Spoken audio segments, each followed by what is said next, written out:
채널A의 저녁을 책임지는 정치 시그널 나이트, 저는 노은지입니다. 오늘 저와 함께 정치권의 이슈를 정리해 주실 세 분을 소개하겠습니다. 장해찬, 김진욱, 이기인 세 분 모셨습니다. 어서 오세요. 네, 안녕하세요. 네, 반갑습니다. 오늘도 두 가지 키워드를 준비를 했고요. 첫 번째 키워드부터 공개를 하겠습니다. 오늘의 첫 번째 키워드는 한 자릿수인데요. 지금 대선을 12일 앞으로 남겨놓고 여론조사들이 속속 발표되고 있는데 좀 유의미한 변화라고 볼 수 있을지 세 분과 한번 얘기를 나눠보겠습니다. 일단 여론조사를 봐야지 질문을 드릴 수 있으니까 제가 차례차례 조사 결과를 좀 보여드릴 텐데, 어제 나왔던 채널A 여론조사 결과부터 한번 보여드릴게요. 이재명 후보가 45.6%, 그리고 김문수 후보와 이준석 후보를 더하면 43.4%가 나오는 조사 결과가 나와서. 왜 더하죠? 왜 더할까요? 왜 더하느냐는 얘기는 굳이 더할 필요가 없는데. 왜 더하느냐는 이따 다시 단일화 얘기할 때 한번. 각각의 지지율의 의미가 있는데 네. 굳이 더한다라는 건데. 뭐 각각도 34.4%, 9% 이렇게 나온 결과가 있었고요. 예. 근데 지금 이게 조사마다 좀 편차가 있는 것 같아요. 그렇죠. 오늘 발표된 조사, MBS 조사 결과를 보면 뭐 이재명 후보가 46, 김문수 32, 이준석 10% 이렇게 나왔기 때문에 격차가 또 14%포인트 차로 좀 벌어집니다.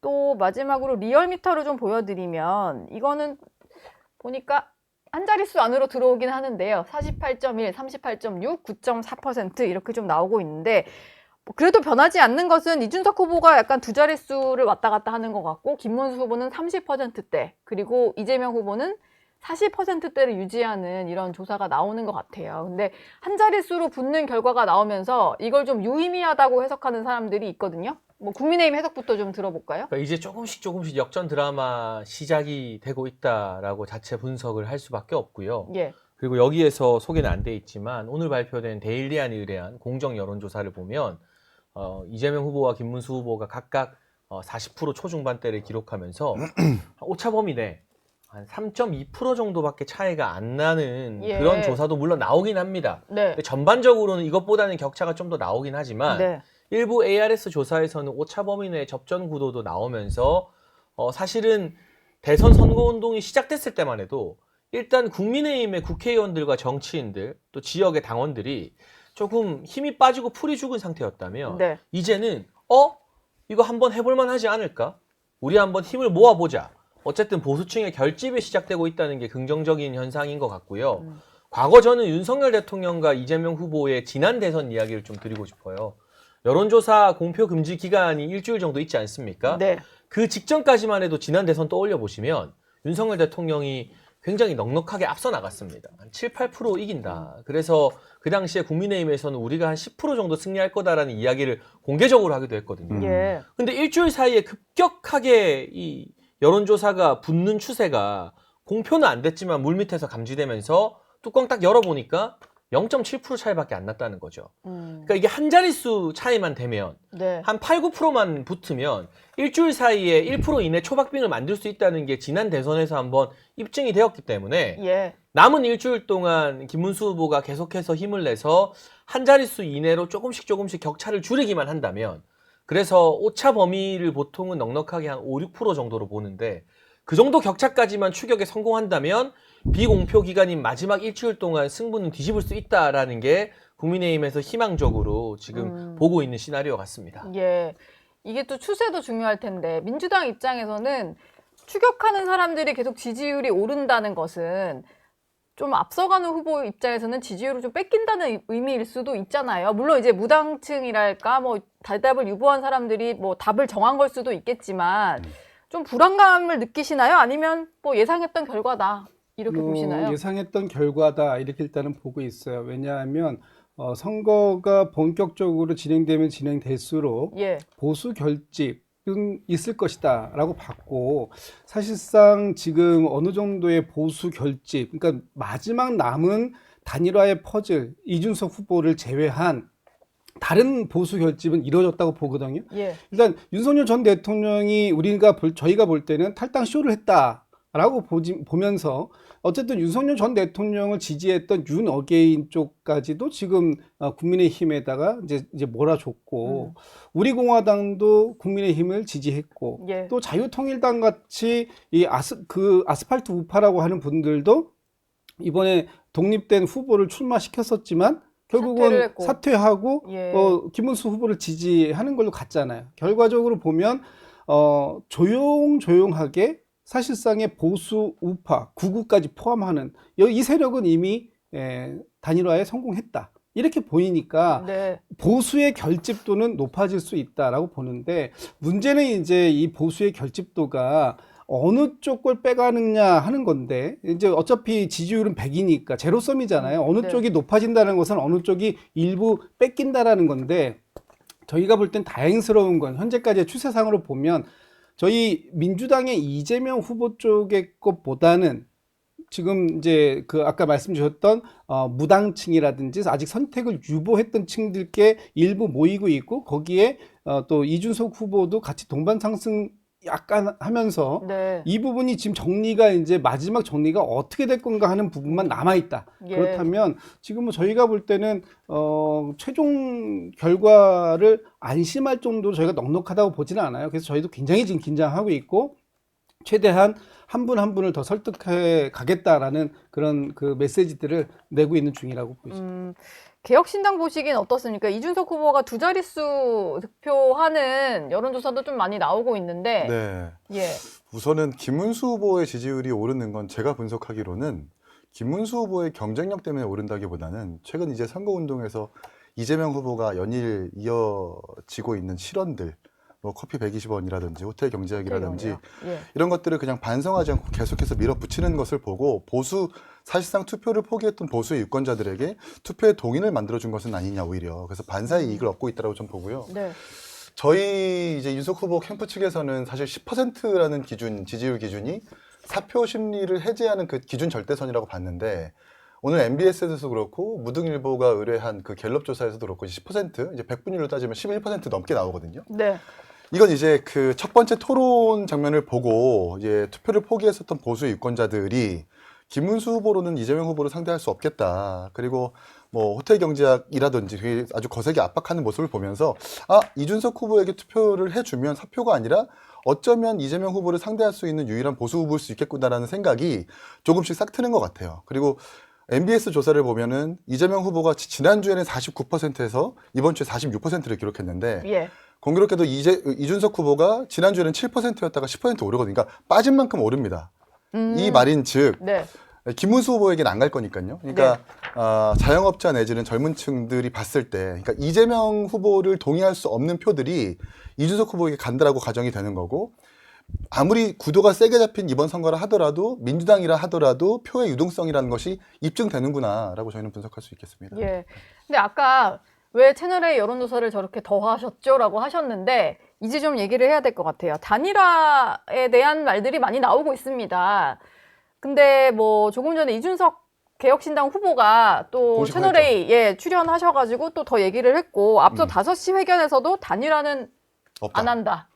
개혁신당 4번 이준석 후보 네. 투표용지 그대로 나온다. 이렇게 얘기는 했는데 네. 진짜 안 하겠다는 생각이세요? 네, 저희는 처음부터 지금 안 하겠다고 계속해서 얘기하고 있는데 근데 그게 앞에 지금은 뭐 현재는 요런 거 붙는 앞으로도 겁니까? 영원히 앞으로도 계속해서 예.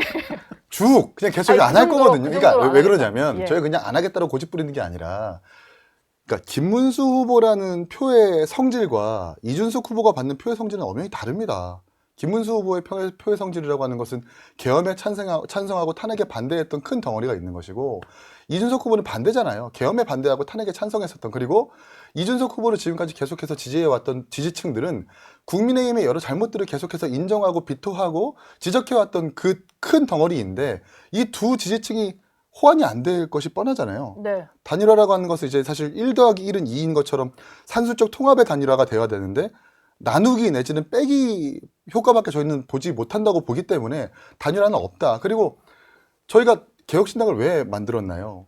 그 양당이라는 그 견고한 댐을 한번 깨보려고 하는 건데 지금 오늘 10% 나온다라고 하는 것은 그 견고한 댐에 금이 가기 시작한 것이고 바람이 이제 불기 시작했는데 여기서 큰 덩어리 저희가 순치되고 만다? 이거 얼마나 멋이 없는 정치입니까? 저는 할 생각이 없는데 네. 계속해서 김용태 비대위원장과 국민의힘에서 단일화하겠다라고 장사하는 것과 다름없다고 좀 보거든요. 그러니까 네. 안 한다, 없다, 안 할 거다 예. 라고 이렇게 좀 단정 짓습니다. 앞으로도 영원히라는 제가 말을 붙이셨는데. 우리 이기인 최고 발언하실 때 쭉 지켜봤는데 네. 단일화 안 한다 하니까 김진욱 대변인이 너무 흐뭇하고 사랑스러운 얼굴과 눈빛으로 이기인 최고 어머. 옆모습을 봐요. 진짜요? 저는 막 미처 네. 못 봤는데. 아니 거의 진짜. 조금만 더 있었으면 나가서 뽀뽀하실 뻔했어요.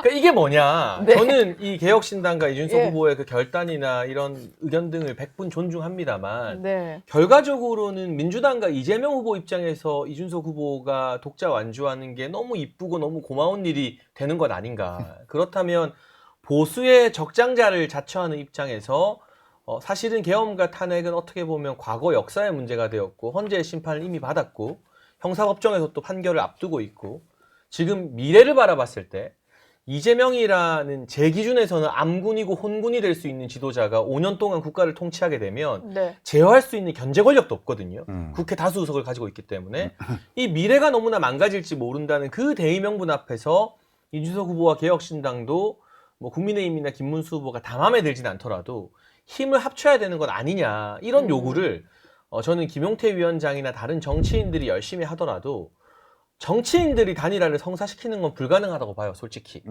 저도 이준석 후보 잘 아는데 그 좋게 말하면 뚝심, 또 어떻게 말하면 고집을 누가 꺾습니까? 그건 예. 이기인 최고도 못 꺾고 아무도 못 꺾어요. 네. 근데 국민이 요구하면 국민들이 정말 이번만큼 이재명에게 나라를 넘겨주는 것은 안 된다라는 여론이 아마 이번 주 후반부터 막 들끓게 되면 그때는 또 모른다. 그래서 개혁신당 당직자분들이 해가 서쪽에서 떠도 안 한다고 하시는데 정치에서는 가끔 해가 서쪽에서 뜰 때도 있거든요.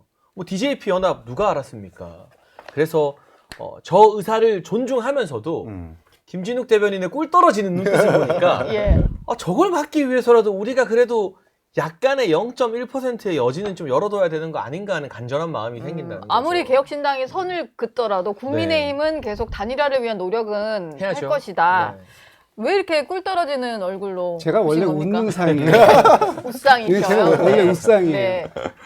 지금 이제 그 뭐 장해찬 전 최고위원님 복당 축하드리고 복당하셔서 네. 충분히 하실 수 있는 말씀을 하셨다고 보는데 저는 그 지금 이준석 후보가 완주를 했을 때 이재명 후보를 위한 완주는 아닌 거잖아요. 그렇죠. 본인이 예. 생각하는 정치라는 게 있는 것 때문에 완주를 하겠다라는 거고 네. 그 부분에 대해서 이재명 후보가 완주하십시오. 하지 마십시오. 하등의 이유는 없는 거다. 그런 측면에서 저희가 저희를 그 단일화를 안 하니까 우리는 상대적으로 어부지리로 좋다. 뭐 이런 측면은 아니다라는 말씀드리고 네. 저는 이런 말씀을 좀 드려보고 싶어요. 명분이 중요한 거예요. 어떤 명분을 가지고 뭉칠 것인가. 그런데 그 뭉치는 명분이 어떤 대한민국의 새로운 미래를 건설하기 위해서 이재명만은 안 된다. 반 이재명이어야 한다. 저는 이것이 과연 맞는 명분인가. 이재명이 안 되는 이유, 특히 민주당이 집권을 하면 안 되는 이유. 근데 민주당이 집권해서 잘한 것도 있고 잘못한 것도 있어요. 잘못한 부분에 대해서 우리도 반성할 부분은 나름의 반성을 하고 더 잘하기 위해서 노력하고 있는데 과연 민주당, 특히 이재명은 안 된다라는 것이 어떤 대의 명분을 말하고 있는 건지 잘 이해를 못 하겠고 네. 지금 이제까지 이재명 후보가 보여줬던 많은 진정성 있는 모습들이 있는데 그 모습들은 애써 외면하고 이재명 후보가 조금 부족했던 부분들만 크게 부각하는 방식에 그래서 이재명 후보를 사실 악마화하는 정도까지 이르게 하는 이런 방식을 통해서 만들어 놓고 그러니까 이재명은 안 됩니다라고 하는 것 저희는 좀 온당치 못한 게 아닌가. 네. 이재명 후보의 공약 내지는 지금 민주당이 제시하고 있는 그런 미래 비전 이런 것들에 대해서 놓고 평가를 해주시고 또 이 평가뿐만 아니라 본인들이 가지고 있는 국민의힘 개혁신당의 미래 비전까지 같이 내놓고 그런 것으로 평가해서 국민들께서 평가할 수 있게 해줘야 된다. 그리고 지금 이재명 후보가 40% 후반에서 50% 초반대의 지지를 받는 것, 이것이 과연 국민들이 아무 그 생각이 없이 이재명 후보를 지지하는 것이냐? 저는 그렇게 보지 않거든요. 지난날의 이재명에 대한 평가가 지금의 기대치로 반영되고 있다. 또 이렇게도 볼 수 있다 봅니다. 예. 뭐 단일화 얘기는 일단 개혁신당은 선을 그으셨지만 그래도 끝까지 사전투표 전날까지는 계속 절대 아니구나. 네, 전혀 없고요. 네, 절대 저희가 아니고요. 그러니까 단일화를 하면 개혁신당의 이준석 후보뿐만 아니라 몸담고 있는 구성원들이 다 그 정치 인생이 끝날 겁니다. 그리고 당장 그렇게 단일화를 하면 저부터 탈당할 거예요. 당을 아예 떠나시는 거예요? 그럼요. 전 단일화를 안 하겠다라고 분명히 이준석 후보에게 제 의사를 표현을 했고 예. 이준석 후보도 거기에 동의를 했고요. 그리고 이게 좀 이해를 잘 안 하시는 건지 못 하시는 건지 모르겠지만 이준석 후보가 완주함으로 인해서 보수의 표보다 민주당의 표를 더 많이 가릴 수도 있는 거거든요. 한 단적인 예를 보면은 한국 지역 언론인 클럽에서 에브리 리서치인가요? 이게 조사 의뢰해가지고 여론조사를 보면 광주 전라, 그러니까 전통적 민주당 지역인 그 호남 네. 지역에서 약 14% 넘는 지지율을 받았습니다. 그러니까 이준석 후보가요? 예, 그러니까 네. 그 지역적으로 봐도 그렇고 지난 동탄 선거에서도 그렇고 65%의 동탄 지역 민주당 텃밭 지역에서 20%의 민주당 지지율을 허물고 국민의힘 15% 허물어가지고 당선된 거거든요. 그러니까 어떠한 보수에 경도되어 있는 표가 아니라 양쪽 진영에서 양쪽 진영의 실증을 내는 그 유권자들의 표를 끌어올 수 있는 힘이 이준석 후보에게 있는 건데 그냥 보수 정당 출신이니까 단일화 해라. 안 하면 당신한테 책임이 있다라고 공격하는 건 좀 잘 이해를 하지 않는 논리를. 저는 예. 뭐 단일화가 어떻게 될지 모르겠지만 네. 그걸 이준석 후보에게 책임 전가하거나 그럴 수 있는 사안은 아니라고 봐요. 단일화를 그거는- 근데 안 했는데 네. 예를 들면 표 분산 때문에 단순 합산 시 이재명 후보보다 뭐 높게 나왔다 이런 식으로 되면은 사실 좀 책임 묻는 분들이 있을 것 같긴 한데요. 근데 그게 뭐 언론이나 정치 평론가들이 그런 말을 할지 모르고 본인도 부담을 느끼지는 모르겠지만 국민의힘의 정치인들이 대놓고 그런 이야기를 할 수는 없고 그건 염치 없다고 보고요. 네. 이기인 최고가 말씀하신 것처럼 정권 교체에 찬성하는데 이재명 후보는 지지하지 않는 비명 성향의 이 야권표를 이준석 후보가 더 많이 가져갈 수도 있어요. 실제 동탄에서는 그게 작동을 했었고요. 네. 다만 그럼에도 국민의힘이 계속해서 이준석 후보에게 손을 내미는 것은 유권자들로 하여금 할 수 있다, 이길 수 있다라는 어떤 동기를 부여해야만 이분들이 투표장으로 나오거든요. 그러니까 대선이 보통 70% 중후반대의 투표율을 최근 보이고 있는데 우리 층 이 지지자들이 얼마나 많이 투표소에 나와서 표를 행사하느냐 마느냐가 굉장히 중요한데 마지막 반전의 카드, 우리가 한번 이길지도 모른다, 역전 드라마를 쓸 수 있다라는 자신감을 지지층에게 적극 심어주기 위해서는 이 단일화가 사실은 어떻게 보면 지난 대선의 윤석열, 안철수 단일화보다 훨씬 더 드라마틱하고 극적인 효과를 낼 수 있기 때문에 그런 호소를 계속하게 되는 것이고 네. 만약에 이루어지지 않는다 하더라도 뭐 이기인 최고의 분석처럼 오히려 이준석 후보가 없었으면 민주당으로 갈 표를 이준석 후보가 더 많이 가져간다거나 그런 역할을 할지도 모르는 거죠. 그건 또 지켜봐야죠. 지금 근데 국민의힘에서는 계속 이준석 후보 쪽에 연락을 하면서 그 뒷얘기가 조금 공개가 되다 보니까 오히려 국민의힘 내에서의 어떤 향후 당권을 둘러싼 투쟁 이런 게 좀 노출이 된 것 같아요. 왜냐면은 이제 이동훈 공보단장이 두 가지 폭로를 했는데 친한계는 단일화를 하지 말라고 한다. 그리고 친윤계는 당권 줄 테니 단일화하자고 한다. 이런 두 가지 주장을 했습니다. 근데 거기에서 일맥상통하는 게 한동훈이 당권 먹는 것보단 이준석이 낫다라는 어떤 그런 결론으로 도달이 되더라고요. 이건 실제로 당내 그런 기류가 있는 건가요? 어떤가요? 아니 지금은 당권을 논의할 때가 아니라 이 근데 대선에 왜 그럼 이런 뒷말이 왜 나오는 네, 거예요? 모든 걸 걸어야 되는데 예. 국민의힘 입장에서는 이준석 후보가 힘을 합쳐주기만 한다면 당권이 아니라 당권 할아버지도 줘야 되는 상황인 거죠. 오늘 총리 준다고 하시던데. 그러니까 후보직 제외하고 뭐든 줄 수 있다는 게 김문수 후보 입장이잖아요. 총리 40대가 총리해도 이상한 일이 아니다. 이게 이준석 후보 겨냥한 아무래도 염두에 얘기잖아요. 뒀겠죠. 네. 근데 당권이라는 건 누가 도장 찍어서 주는 건 아니에요. 국민과 당원들이 선출해야 되는데 보수 정당의 지지층과 당원들이 이준석 후보가 어려울 때 반 이재명 전선에 맞서 싸우겠다고 하면 누가 주지 않아도 마음이 열리고 과거에 있었던 일들 다 녹아버리고 역시 우리의 미래는 이준석이다. 자연스럽게 그런 분위기가 형성되겠죠. 네. 근데 이 엄중한 시국에 남들은 지금 과거의 구원도 다 풀고 자존심도 내려놓고 이준석 후보와 말 한마디라도 붙여보려고 노력하고 저도 이준석 TV 출연해서 같이 또 화해 모드를 조성하고 라이브하고. 있는데 네. 라이브 방송하시고. 뒤에 전화해서 단일화 하지 마라라고 하면서 단일화에 회방을 놓는 건 해당 행위죠. 예. 그러면 이동훈 단장이 언론인 출신으로 저는 거짓말하는 분은 아니라고 생각합니다. 어쨌거나 두 가지 이야기다 어느 정도의 진실이라면 지금 김문수 후보를 도와야 되는 정당인 입장에서는 누가 잘못하고 있는 겁니까? 네. 단일화 하지 말라고 하는 친한계가 사실은 대선 패배를 조장하고 해당 행위하고 있는 거 아닙니까? 근데 그 진실은 이기인 최고는 좀 알고 계실 것 같은데. 저는 모르고요. 네. 아무래도 이제 이동훈 공보단장이 국민의힘, 그러니까 조선일보 논설위원이었었고 예. 보수정당 인사들과 두루두루 알고 있다 보니까 계속해서 연락을 받고 있는 것 같은데 친한계, 친윤계 여러 갈래와 계파에서 연락을 받고 있는 것 같은데 한 가지 확실한 것은 의도가 무엇인지는 모르겠지만 한쪽에서는 단일화를 하자고 하고 한쪽에서는 단일화 하지 말자고 하는 기류가 분명히 있다. 그러니까 이건 저희가 없는 사실을 만들어서 이야기하고 있는 것이 아니라 지금 국민의힘 내부에서 존재하고 있는 그 이견을 분명히 저희 표현한 것 뿐이거든요. 예. 여기에 대해서 좀 국민들이 어떻게 평가할지 두고 봐야 되겠다는 생각이 듭니다. 근데 이게 당장 후보 매수 논란으로 좀 번져서 민주당에서 뭐 고발하겠다 이런 얘기까지 좀 하시는 것 같은데 매수가 실제로 좀 이루어지려는 것 같다 이렇게 보시는 거예요? 뭐 그렇게 볼 수 있죠. 제가 좀 전에 그 우리 장해찬 최고께서 얘기할 때 굉장히 흐뭇하게 바라봐 드렸습니다. 아 진짜 예. 그 꿀떨어지게 바라봐 드렸으니까 네. 저기 한쪽만 바라보면 섭섭하지 마시고. 아, 이게 네. 1등 주자의 여유네요. 아, 그러네. 그러니까. 제가 예. 이제 지금 이 말씀을 좀 드리는 건 좀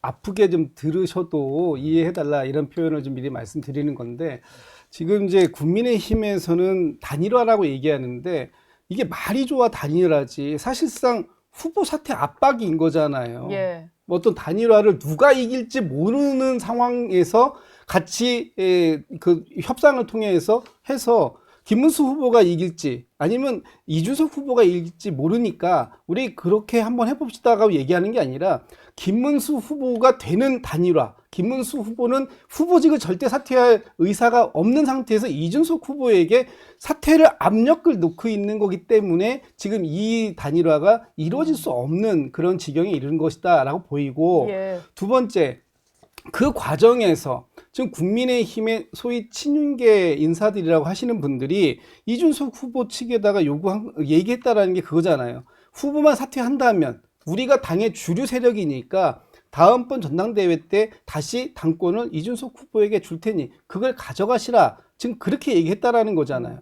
이게 만약에 사실이라면 이 공직선거법 232조에 후보에 대한 매수 및 이해 유도죄에 네. 해당될 수 있다고 보이고 예. 오늘 유상범 의원인가는 이런 말씀도 하셨더라고요. 그거를 협상의 기술이다 이렇게까지 말씀하셨다고 그러는데 이게 어떻게 협상의 기술입니까? 뭔가 후보의 직위를 다른 대안을 제시하고 뺏어오는 것 이런 것이야말로 이것은 선거법에 위반되는 행위다라는 것을 말씀드리고 네.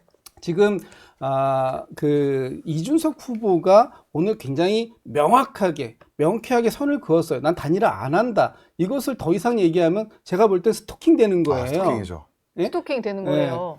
그런데 네. 플러팅으로 어떻게 하면 안 돼요? 플러팅? 플러팅하고 스토킹은 완전히 다른 거 아닙니까? 그 느끼는 사람이 중요하니까. 그 느끼는 사람이 네. 더 이상 하지 말라. 더 이상 몇 번을 내가 싫다고 얘기하는데 왜 이러십니까? 라고 얘기하면 스토킹인 거예요. 예. 그러니까 더 이상 그런 건 안 하셨으면 좋겠다라는 생각이 들고 지금 김문수 후보가 굉장히 입장이 급박한 거 알겠어요. 그렇지만 이 과정들 속에서 법을 준수해 주시고 그리고 지금 더 이상의 이 그 스토킹과 같은 이런 행위는 안 하시는 게 오히려 국민의힘을 위해서 좋다. 네. 지금 국민의힘이 단일화해야 할 대상은 다 한 것 같아요. 이제는 국민들께 더 이상 그 단일화를 말씀드리는 것보다는 새로운 대한민국을 어떻게 건설해 갈 것인가 그리고 윤석열 전 대통령과 어떻게 확실하게 선을 긋겠다라는 건지 그 말씀을 좀 하셔야 될 때가 아닌가 싶습니다. 그러니까 제가 반론을 안 할 수가 없는데요. 네. 일단 만약 단일화가 성사될 때 이건 저 평당원으로서의 개인 의견인데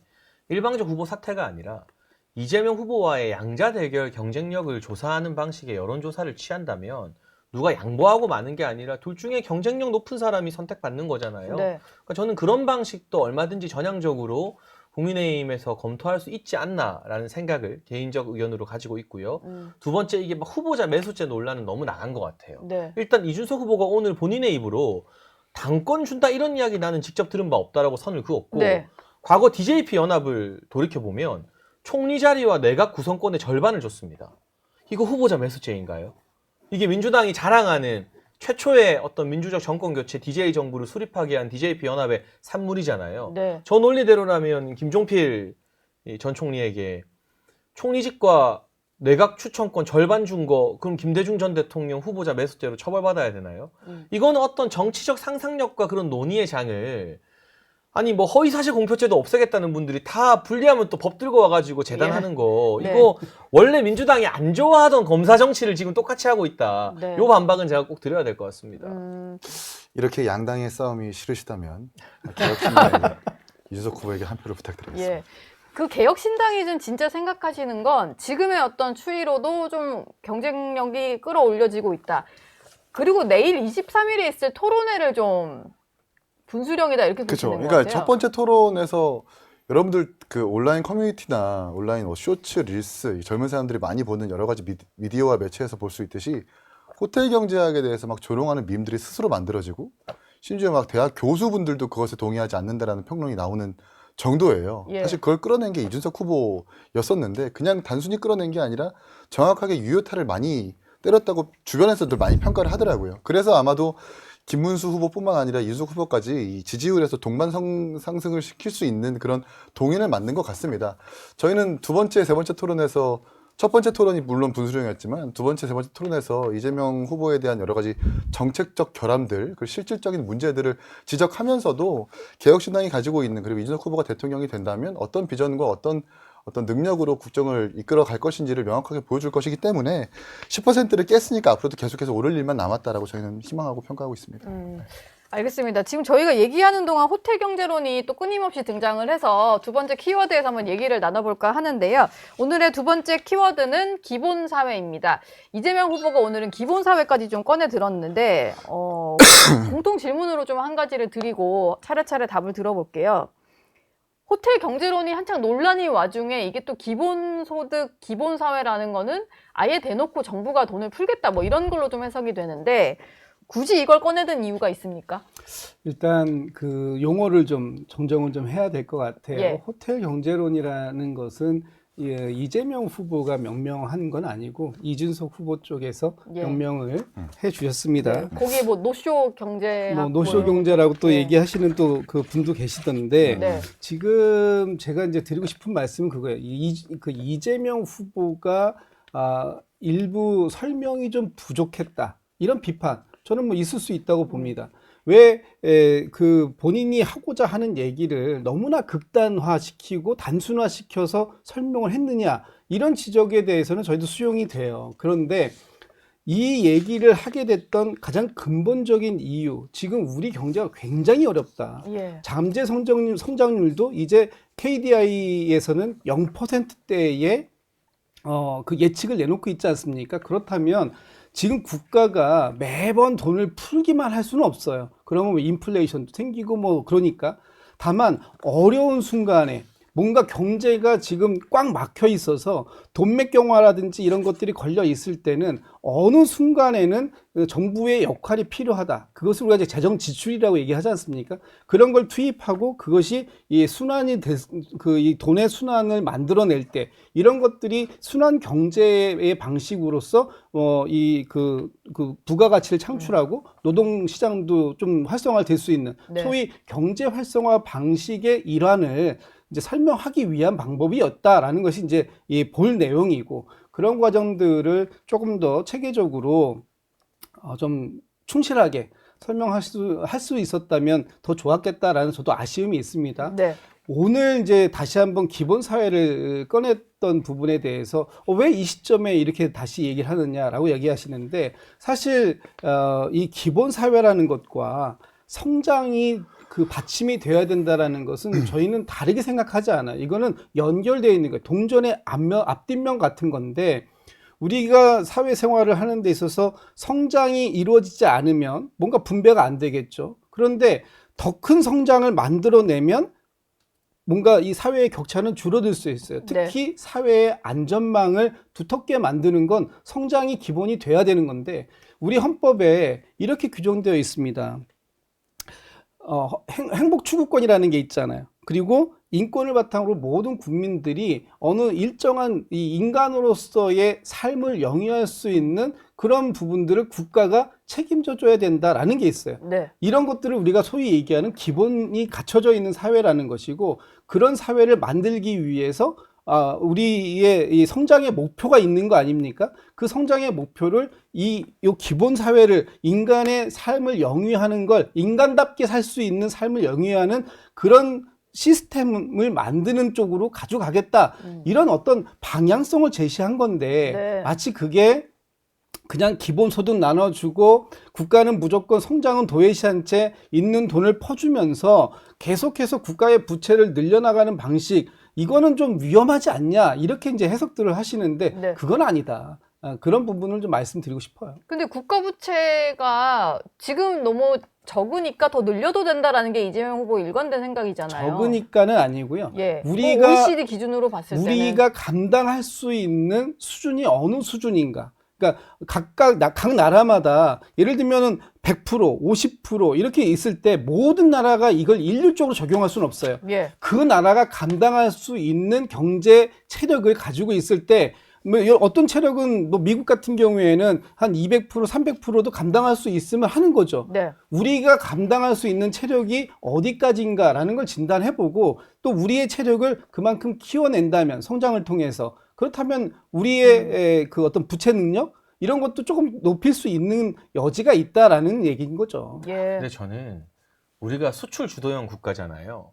그러니까 환율 변동에 굉장히 취약하고 영향을 많이 받는 국가인데 그런 국가의 국가 부채 비율을 이렇게 늘린다는 것은 외부 변동성에 대한민국 약점이 그대로 노출된다는 점에서 굉장히 우려스러운 발상이다. 예. 심지어 문재인 정부 때도 국가 부채 비율을 조금 높이는 거, 그 당시에 김동연 기재부 장관이 추진할 때도 많은 경제 전문가들의 걱정과 설왕설래가 있었는데 이재명식 경제 정책이라면 나 그런 거 모르겠고 일단 돈 좀 찍어내봐 일 것 같아서 국민들이 불안할 수밖에 없고 커피 원두 원가 뭐 120원이니 하는 논란, 호텔 경제야 이거 정말 그러면 그 10만 원 손해 보는 호텔 주인장은 누가 할 거냐?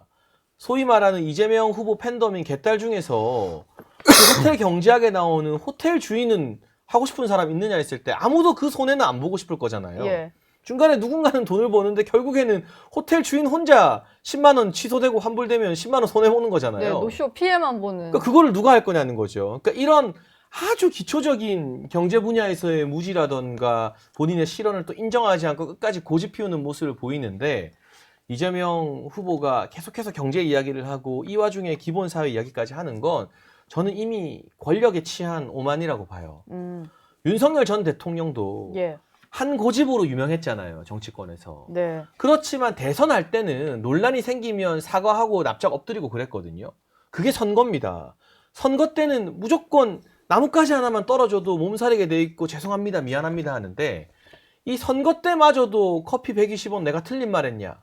호텔 경제학 비판하는 사람들한테 뭘 잘 몰라서 그런다. 뭐 승수효과다. 뭐 유시민 같은 사람은 100분 토론 나와서 이거는 한 대학원 수준은 돼야 이해할 수 있는 거다. 아, 그래요? 국민을 네. 무식한 사람 취급해버리고. 예.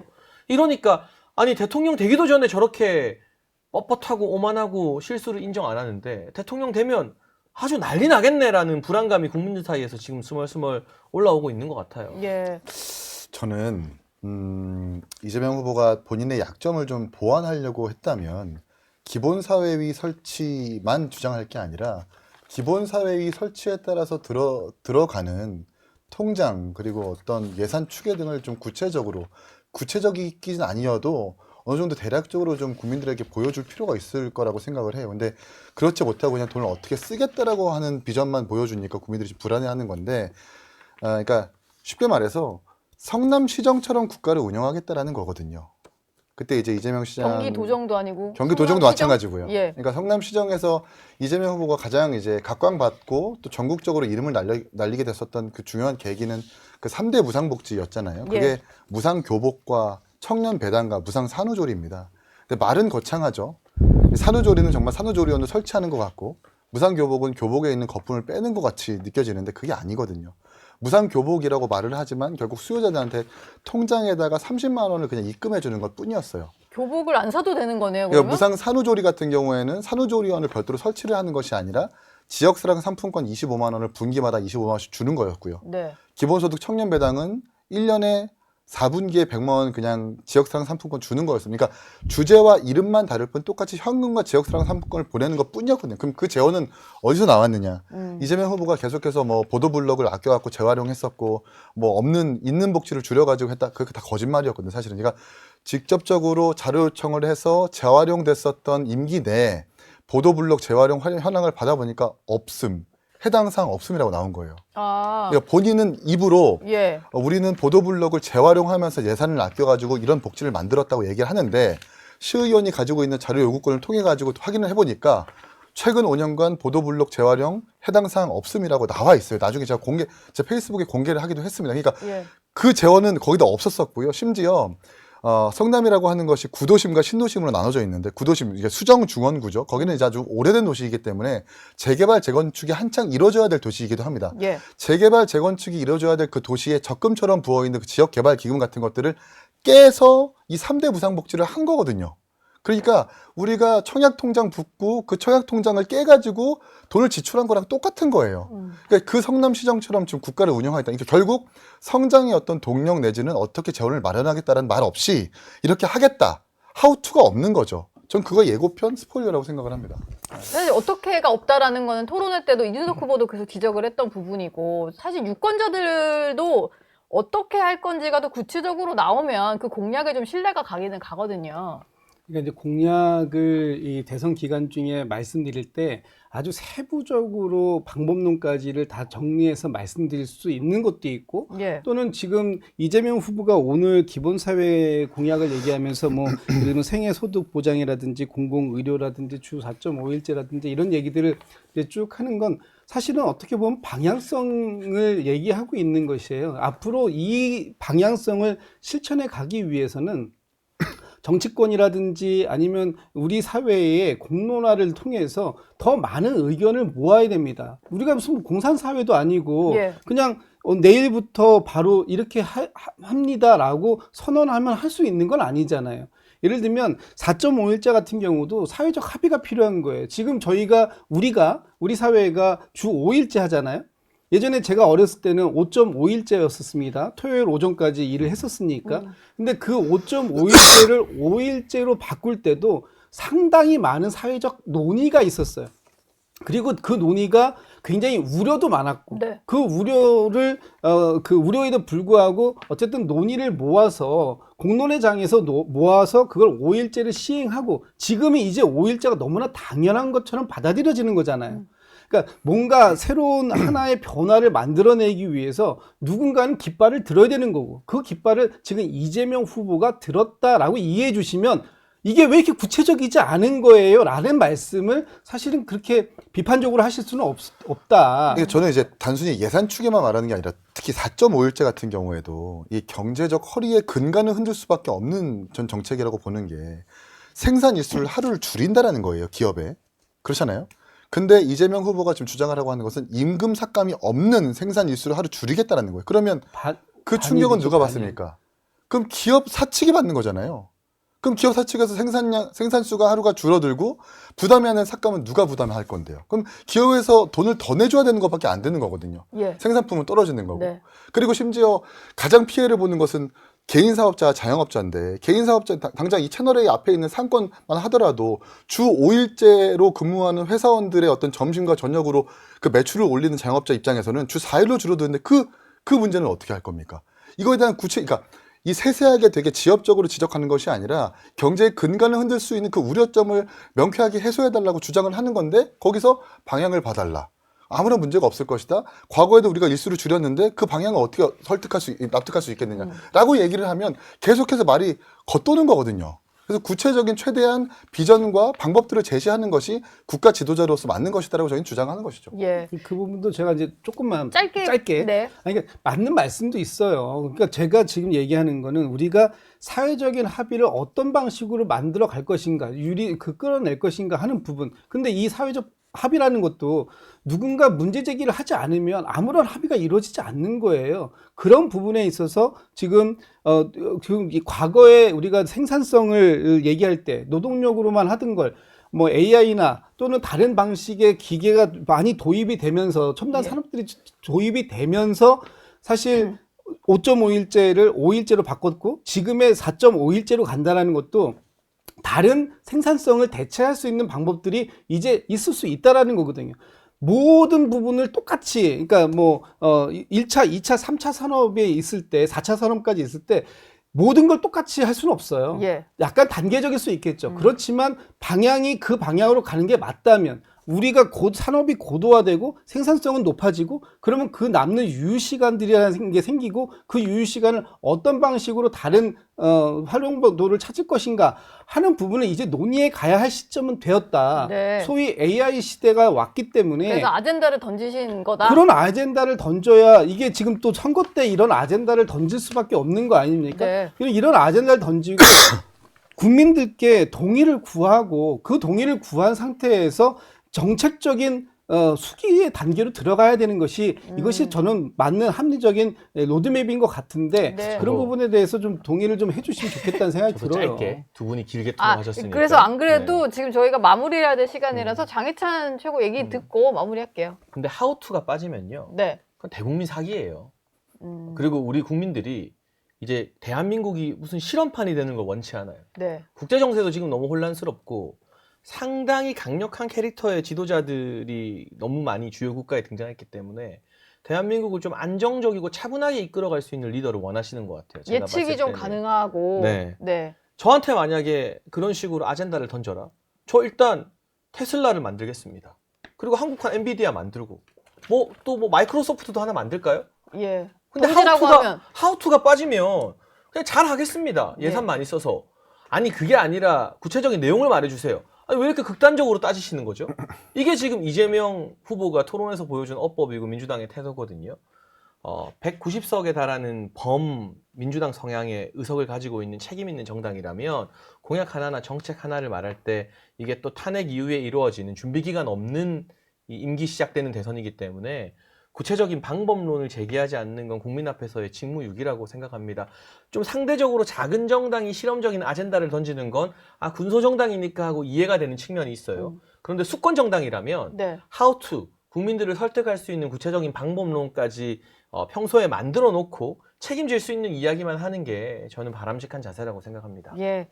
알겠습니다. 시간이 다 되어서 오늘 여기서 세 분 말씀은 마무리하겠습니다. 오늘 말씀 고맙습니다. 네, 정치 시그널 나이트 오늘 순서는 여기까지입니다. 저는 다음 주 월요일 아침 8시 라디오쇼 정치 시그널로 다시 돌아오겠습니다.